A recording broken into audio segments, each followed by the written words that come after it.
Assalamu alaikum wa rahmatullahi wa barakatuhu. Bandiraɓe sehilaɓe jangiyankoɓe, ene wayno en garti e windande men goo harfeere ja mawɗo e ja tokoso.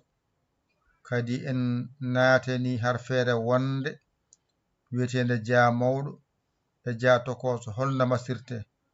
Ay ɗo ko a tan mbaɗɗen hen, ɗo ko ja, ja, ɗo ko aj, ay ɗo ko aaj, ay ɗo ko jaj, ay ɗo ko jaaj.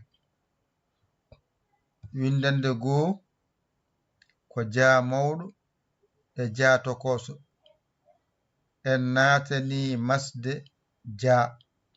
Hande noon ko a o tan nanuɗen hen. Ja, ja, ɗo ko aj, ɗo ko aaj, ɗo ko jaj, ɗo ko jaaj. Kasi ɗo sa waɗi tan a serti e majjere ja masiraɗo a.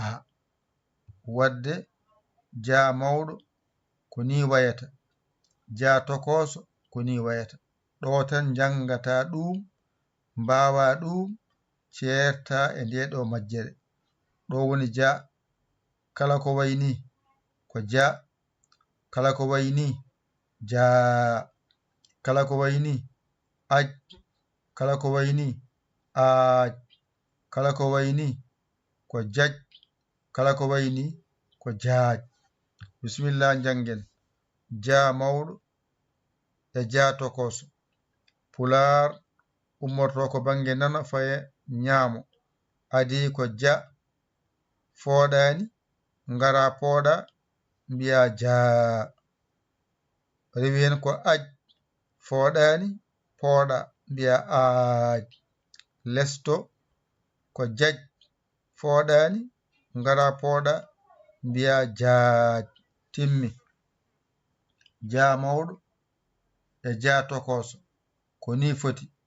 Ɗo woni ja fooɗani, ɗo woni jaa fooɗi, ɗo woni aj fooɗani, ɗo woni aaj fooɗi, ɗo woni jaj fooɗani, ɗo woni jaaj fooɗi. An mo jeenogo heno jahata ko YouTube binda Dental Dina TV, mbawa yiide jangde nde, naata jangde jangen, mbaɗa ballal ma, janta e jingoɓe jinga. Numéro mon nani 77 906 14 81. Mbaɗon hen balle mon e jingare mon e duuso mon e jangde he. Oto hay goto haɗo hoore mum moƴƴere e hoore nde. Min mbawi ko hedde ga min jangina. Onon kadi son jangi on mbawi on dawi on keeɓi seeɗa ciftore galle men, golle men gonɗe gaɗe. Ndenden jingen mbawen folde. Rokken nande famde ko musidɗo mon giɗo mon saabu Allah Yaya Ly ko Sénégal. Windande men ja mawɗo e ja tokoso. Masiraɗo a, ɗo ko ja, ɗo ko jaa, ɗo ko aj, ɗo ko aaj, ɗo ko jaj, ɗo ko jaaj. Ƴettu kuɗol ma e karnema, mbañiruɗa windande ma goo ja masiraɗo a, janga ɗum, mbawa ɗum, wona a serti e nde ɗo majjere. Kalɗo ja masira a jangani ɗum, ko ɗo woni ɗiggani. Ko musidɗo mon giɗo mon saabu Allah Yaya Ly ko Sénégal. Alhamdulillahi rabbil alamina. On jarama, wassalam.